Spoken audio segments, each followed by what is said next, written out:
diving into what I'm primarily going to talk about is online advertising. So if you guys have looked at anything on the internet or on your phones in the past, you have seen an online ad. And I don't know about you guys, but I personally dislike online ads. I think a lot of them are really intrusive, and a lot of them suck. And they block you from watching videos that you want to watch. So why does it matter? Main reason why it matters is it is still the lifeblood of the internet. This is a graph of U.S. online advertising revenue. It was 72 billion in the last year, and it's going to be even bigger this year. It has 16% compound annual growth rate for the last 10 years, which is crazy. A big chunk of that is coming from mobile, and that is a large driver of a lot of this growth. So, personally, my parents always told me that I should be a doctor, because I have Asian parents that want me to be a doctor, and they always said it was because of job security. Everybody needs to go to a doctor. If you were a doctor, you will always have a job. I wouldn't go so far as to say if you work in online advertising, you will always have a job, but this is a very hot market, and they are definitely hiring. And if you are at all interested in this area, I would strongly consider thinking about what you would be able to provide to help fuel a lot of this growth. Online advertising is also supporting a lot of the innovation that's going on in the tech industry. So when people think about companies that are doing really cool things, you often hear about Alphabet and Facebook, Alphabet being Google's parent company. So Alphabet, you may think about their home technology. You may think about self-driving cars, Android phone, all of this stuff. All of that is fueled by 88% by online advertising revenues. Facebook is 97% fueled by online advertising revenues. Even if you don't really get why, even if you don't personally like online ads, and I personally think a lot of them are not very good, you should understand why they're important and what they drive in this ecosystem. And I think if you really start thinking about that, then you really get a sense of where the innovation can be and why we need really good product managers to help drive a lot of innovation. And then if you do become a product manager, or even if you are in some way in any decision-making kind of space, whether it's a small company or a big company, you will inevitably be thinking about how to monetize this company. And inevitably, regardless of what it is you are doing, someone will ask, can I put an ad on this page? I can guarantee you someone will think about that, and then if you're in that decision-making area, you have to think, should I put an ad on this page? Does that make sense? Is this something that is monetizable in that way? Should I be charging people to actually access it instead, or should I let them have it for free and put an ad on it? Understanding the online ad industry and figuring out what does make a successful, sustainable ads business will help you answer that question. So I'm going to try and touch on a little bit of that, but obviously it's a very complicated thing, so I'm only going to do the surface level of understanding of it. If you are going to be thinking about ads PM kind of role, what will be useful to think about is what exactly am I going to be working on? Most people just know the thing that they see, which is the ad itself. But there's actually a lot that goes on behind the scenes. So if you do any sort of general searching for ad tech companies or thinking about the ecosystem, you'll probably see a layout that looks kind of like this. It is super complicated, super overwhelming, has a lot of acronyms like DSP, DMP, what exactly is a tag management company. Most people don't know. But if you break it down, there really is only 3 things that any ad tech company will do. On one end, you have the marketers. On the other hand, you have publishers, the people who are publishing the content that people view. And there can be 1,000 different companies that all move along that landscape, trying to help people get ads to people.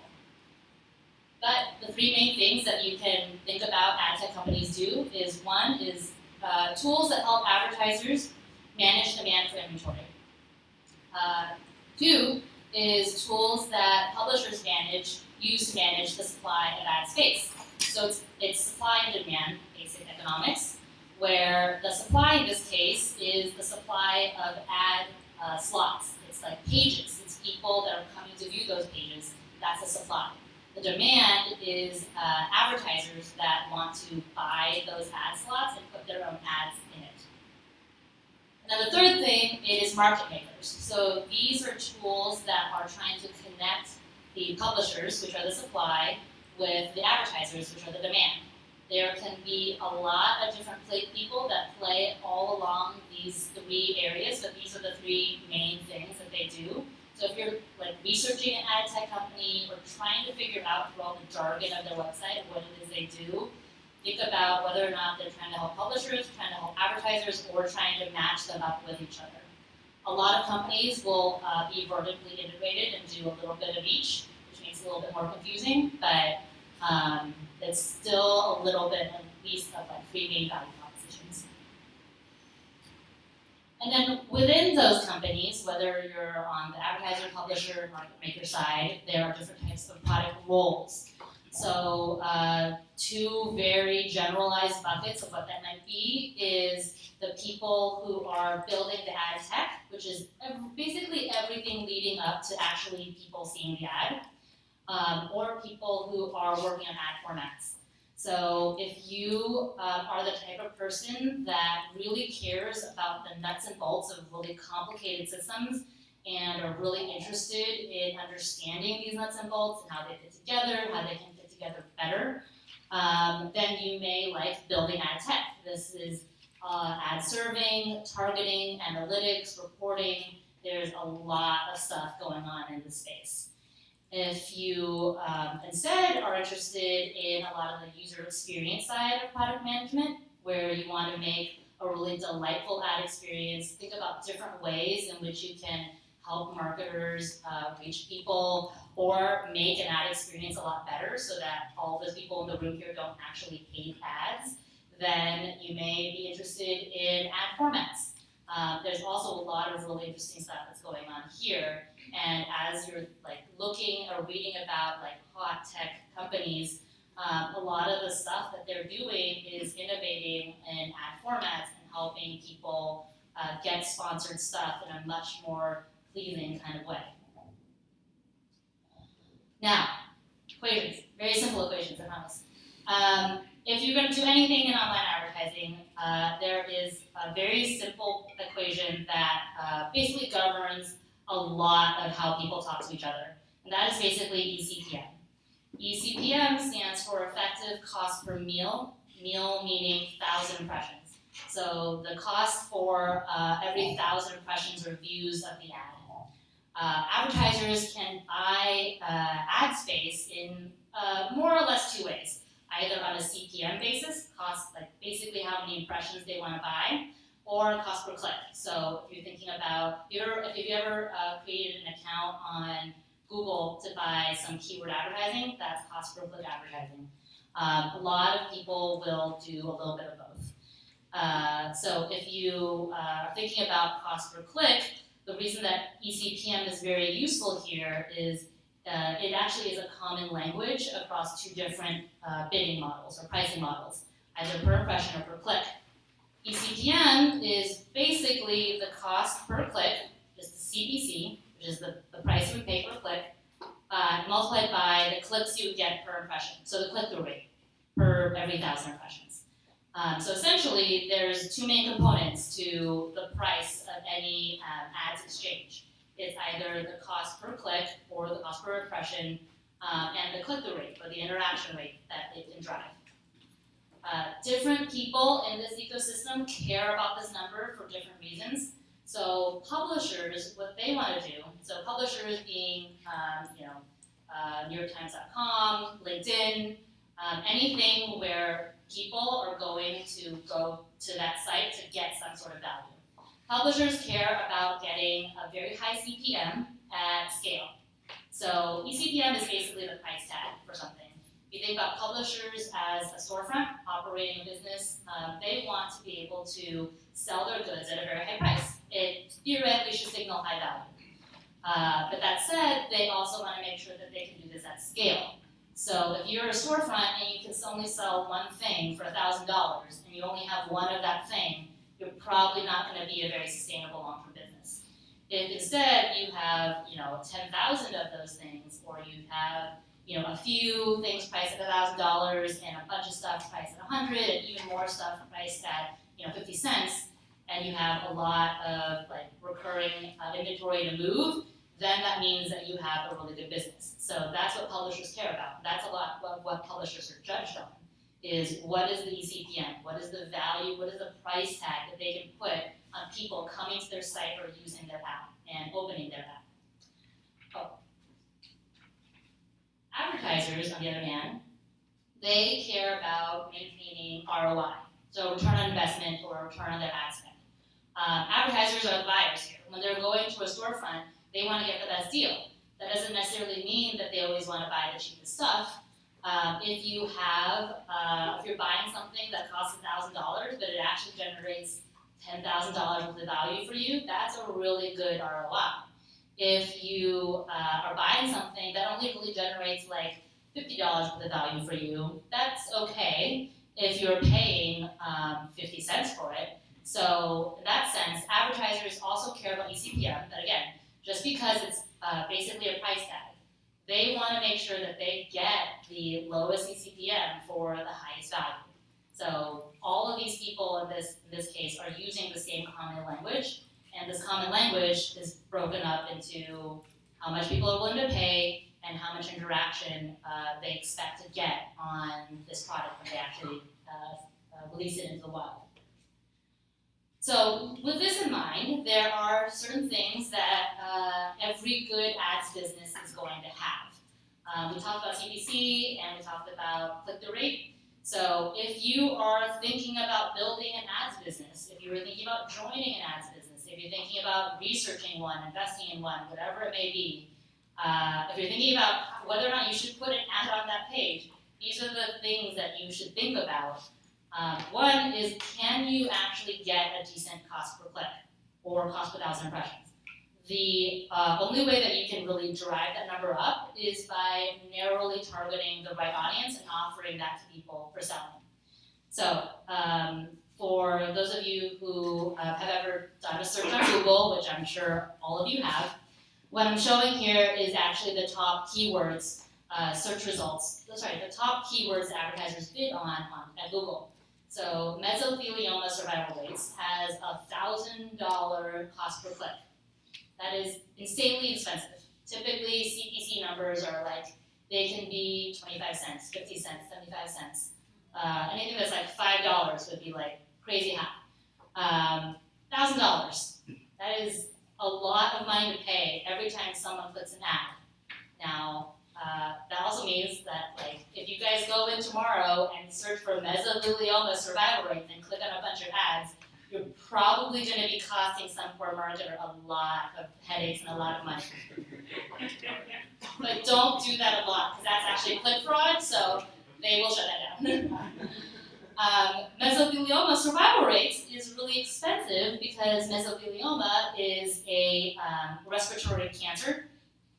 And people who are searching for this are likely suffering or know someone who's suffering from this. And the advertisers that are buying this are actually most likely law firms or lawyers who are looking for clients in order to file a class action lawsuit.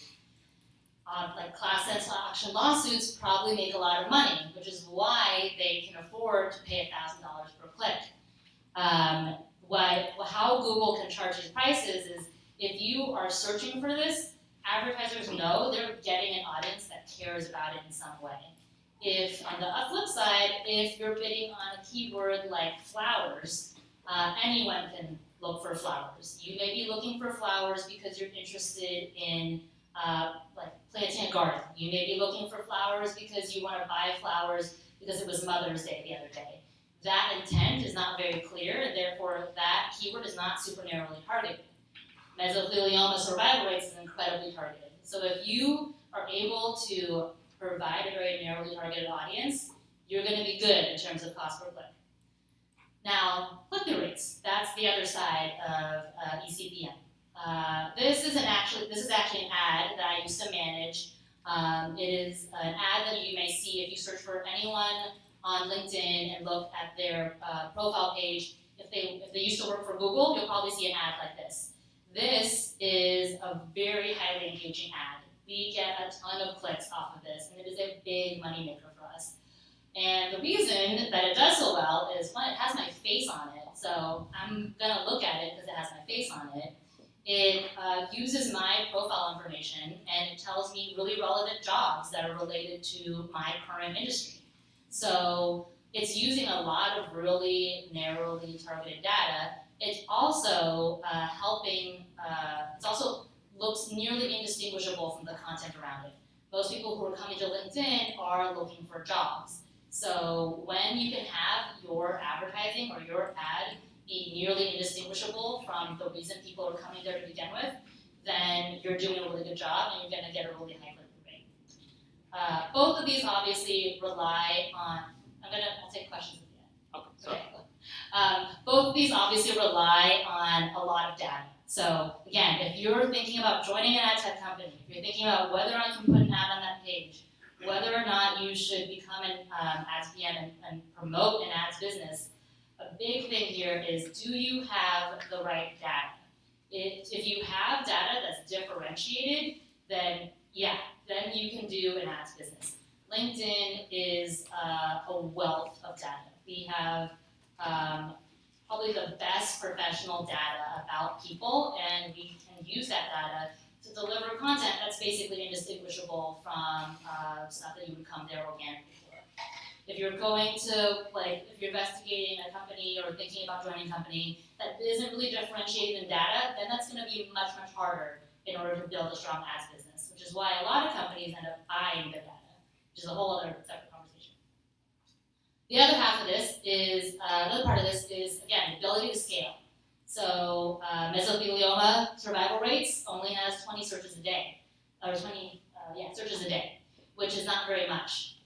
Google has an incredible scale. They basically run the majority of searches in at least the Western world. So even though they only have 20 searches per day for this $1,000 cost per click, they again have goods to sell at $1,000, $900, $800, all the way down until you get a lot of long tail stuff, and that's the scale that you're going to need to really build a long-term successful ad business.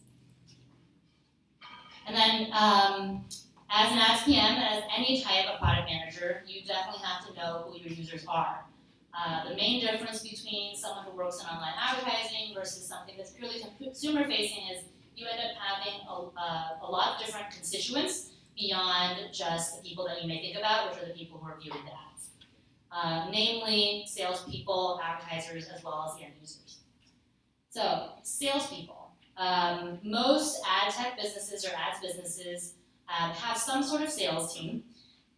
Some people have a lot of self-service where any Joe Schmo off the street can go buy an ad. But salespeople can often sell ads or buy inventory at much higher rates and get a lot very good long-term relationships. So sales is actually very much your friend, because compared to, say, standard consumer product management, where you're not quite sure what exactly people want, so you end up having to just try something out, ramp it to some folks, wait for some data, and then try and dig through the data and interpret it. A salesperson will just tell you what they want. And that is a blessing. It really is a blessing, because it makes you trying to prioritize what you're going to build a lot easier. It makes it a lot easier to think long term, because salespeople really do have the pulse on what it is that people are willing to pay for. So you need to get to know your sales team and understand what drives them. And part of what drives them is going to be money, because they're going to be paid on a quota basis. So some sales structures are very well designed, and people will be incentivized not just by revenue, but also by minimizing costs. Other sales teams may not be. Either way, sales incentives aren't necessarily always perfectly aligned with product, which is why I put this asterisk here of most of the time sales is your friend. Sometimes they're not. So this example here is a really old ad that LinkedIn used to sell way back in the day. It was a sponsored group. So companies like Chevron, Citigroup, a bunch of people would actually pay LinkedIn to have a custom group made for them. And these brands would actually get a lot of value out of creating this little environment where people who were interested in this brand could talk and engage and give feedback to Chevron and so on and so forth. It was a really great ad product. But it was also built at a time when LinkedIn was really young and didn't really know a lot about how to monetize on an ads basis. Over time, we ended up finding a really great, stable, scalable source of revenue in terms of sponsored content and the feed. And over time, these sponsored groups ended up being a lot more expensive to take care of. So whereas sales may mostly care about top-line revenue, as a product manager, you are also thinking about what is the load on the engineers that have to work on this, what is the load on the designers to create this custom experience every time.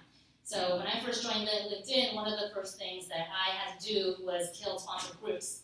And I had a lot of very difficult conversations with a lot of salespeople because this was a big chunk of the revenue that they were driving, a big chunk of their paychecks. So they were initially very, very up in arms about this because it was still deriving value for people. But the problem is there's always going to be a load whenever you create, sustain something that's not easily repeatable. That's the kind of money that is bad money. Salespeople mostly just understand money. If you were actually managing a business, which most ads PMs do to some respect, you have to think about good money, you think about bad money. Good money is the stuff that scales with the growth of your company, that is very, very low cost to maintain, that will make your engineers happy to work on, and will last long after you're gone. Bad money is the stuff that a lot of companies probably tend to do really early on that is actually kind of like a one-off that is hard to reproduce. If we rolled out sponsored groups to every single group, people probably would stop coming to LinkedIn groups and probably would stop engaging because they realize these are all just little areas where companies are paying to have people talk to each other. Oh. So, stuff that works for you when you're a small company may not work for you when you're a larger company. So as an ads PM, you're going to have to think through that transition and work with your sales team. We ended up shutting down the sponsored groups product and ended up working with the sales folks on a very close basis to help figure out what else that they can sell instead. That was more scalable. Advertisers are also people that are your constituents that you need to get to know and talk with and understand on a day-to-day basis. One of my managers once told me, as a product manager, not a week should go by without you talking to someone who's actually using your product. Ideally, you should be talking to someone who uses your product every single day. This is actually an article that was originally published in 2015 by this guy named Larry Kim. He is a bit of a guru in the pay-per-click world of online advertising, and he wrote this article that got a lot of traction about how much he hates LinkedIn advertising. And he itemized a lot of stuff. A lot of the stuff was the stuff that I was working on, that I was supposed to be working on and making better. So naturally, I was a little bit intimidated to talk with this guy. And it's really awkward when someone is so publicly just slamming your work to the world. But you got to get over that, talk with the people who are actually using your product, listen to them. Sometimes people are really just like to hate on things, and that is always going to be true in life. But most of the time, the people who are giving you feedback are genuinely want to see your product get better. So we invited Larry Kim to come meet with us. I walked him through a lot of the stuff I was working on, talked with them face to face, understood what it was that was really bothering him, and a little while later, when I rolled out one of the products that I was working on, which is an overhaul of our campaign management interface, I gave him a sneak peek. I said, hey, check this out. You're going to be one of the first people to use this. Give me feedback so that I can incorporate this before we launch it publicly. And he was incredibly receptive to that and actually wrote a really nice piece about us later on. So definitely get to know your advertisers because they're the ones who are actually paying the bill. And compared to consumer product management, where if you have something broken, for example, let's say on the Facebook feed for a day, and you can't like something. If you can't like something, you're like, oh, okay, that's fine. I'll like it tomorrow, or I'll go back to it. If you are an advertiser and something is broken for you for a day, that is your livelihood. So if people are complaining about your product, they're not just complaining because they like to complain. They're complaining because you're making their job harder for them. So if you get to know your salespeople, your advertisers, then you have a really good pulse on what it is it means to be a good product manager. And then lastly, but definitely not least, don't forget about the people. So at the end of the day, the people who are coming to use your website, your app, whatever it is, are the people who have the ultimate say. They're the ones that can vote with their feet and walk away. If you are building ad products where you're putting in a bunch of pop-up ads or blocking the content or being really intrusive or tricking people into things, people will eventually go away. They will stop using your product, and it doesn't matter how good your data is, it doesn't matter how good your engineering team is, they're not going to come back. So pay attention to your user.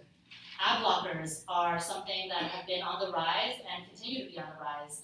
No, there isn't, a lot of companies are trying to tackle this problem, and most companies don't really have a great solution to it yet. So in the end right now, it's just really an arms race between whether or not ad blockers will win or or publishers or advertisers will find better, more user-friendly ways to reach people with their marketing.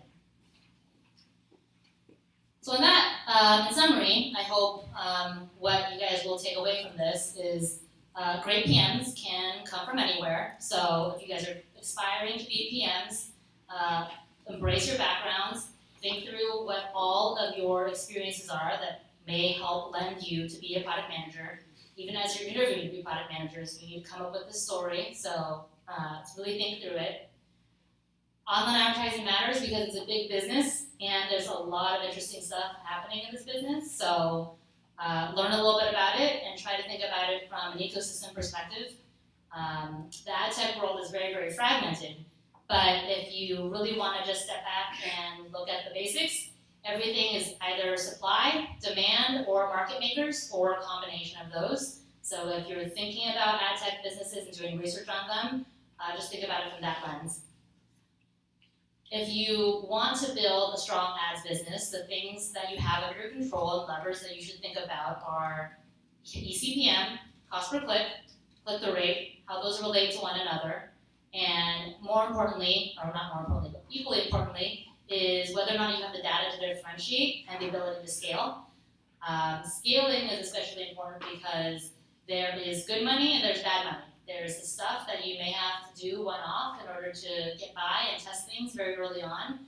But if you really want to be a sustainable long-term business, you have to be moving more towards the good money, the stuff that is easily reproducible and scalable. And then definitely not lastly, and is true for all type of product management, you have to know your users inside and out. The main difference between online ads PMs and say consumer-facing PMs is you end up having slightly different constituents. So not just the people who are coming to your website, but also salespeople and advertisers themselves, and which can be a blessing and a curse in some way. They'll tell you exactly what they're thinking, and they will give you a good pulse on what the market is all about, but they may also not have incentives that are perfectly aligned with what you are working on. So that's basically it, and if you guys have any questions, I'm happy to take them. So you talked about essentially like LinkedIn having a big pool of data and information that you can kind of rely on. If you're working for more of a lean startup where you're actually like basically down the mission to kind of build all of that and to the following steps, what advice would you have for someone that's That's a good question. So LinkedIn started out basically being a data company. I think it depends on what your company is trying to do, but if you are thinking about building an ads business and trying to get that data, then you can either ask the people who are using your service to provide it to you, in which case you have to really give a good reason and think through if that aligns well with your value proposition, or you can buy the data. A lot of companies will buy the data. A lot of websites, for example, if you go shop online, for example, in like, I don't know, most websites, Zappos, for example, and then you go to another website, you'll see like the thing you were looking at in Zappos everywhere else on the internet. So that's something called retargeting. And what the website that you're looking at, let's say you went to CNN.com and you still see that Zappos ad. CNN.com doesn't actually know that you went to Zappos. Instead, what they're doing is they're partnering with some data providers and using what they have collected about you in other places in order to target you in that way. All of this is obviously not personally identifiable, so it's not like CNN knows that much more about you. But that is one way to get around having people actually tell you a lot of stuff in order to get that data. LinkedIn was able to build itself up as a data company because we were built as a social network where if you tell us information about you, we'll help connect you to job opportunity. And you need that information in order to apply for that job. So it was a very natural fit. Yeah, in the back. Can you talk a little bit about the tools or frameworks that you use as an ad tech specific PM? Yeah, so the most basic one is just like the CPM model, thinking through like how you can move these numbers. In terms of, I'm not quite sure what you mean by tools, so I'll talk a little bit about the frameworks. When we're thinking about building new ad products, the main thing that we're thinking about is what is the type of data that we can leverage in order to scale this up? What are the stuff that is reusable? So from a product management perspective, you are kind of the point person for a lot of the engineers that you're working with. So if they already have some systems that are built out, you always want to reuse a lot of those systems and then see what else you can add on top of it. So that's like I keep on talking about scaling. A big part of being able to scale is reuse a lot of the stuff you were using before. In terms of tools, there are a lot of tools that marketers use. There's a lot of tools that product managers use. If you're talking about marketing in general, there's a lot of self-service tools that you can either subscribe to or buy that help you manage online advertising, specifically around reporting or aggregation of a lot of the campaigns that you're running across different sites. If you're talking about as a product manager, a lot of what I use are A/B testing tools. So LinkedIn has its own internal A/B testing system that will help tell me whether or not something was successful or not.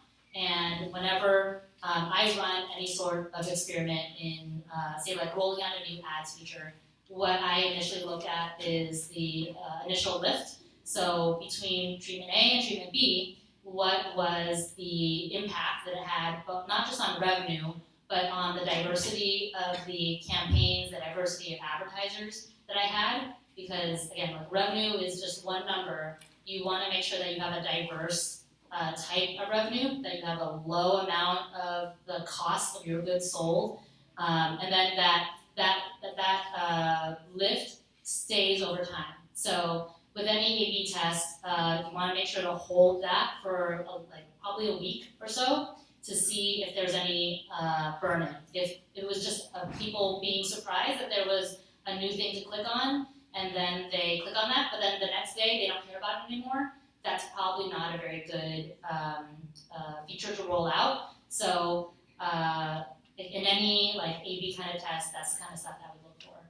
I hope that answered your question. I'm not sure if it did. That's great. Thank you. Okay. Sure. So you mentioned that anybody can be a PM irrespective of the background or the experiences that they have. What about you? Some of the soft skills or transferable skills that we Good question. So in terms of the soft skills that you should have as a PM, there's like a lot of technical skills that people will say that you need to have as a PM, and different companies will say have like different requirements on how technical you need to be as a PM. In terms of soft skills, understand the user, so user experience, being able to put yourself into the feet of a user is very important.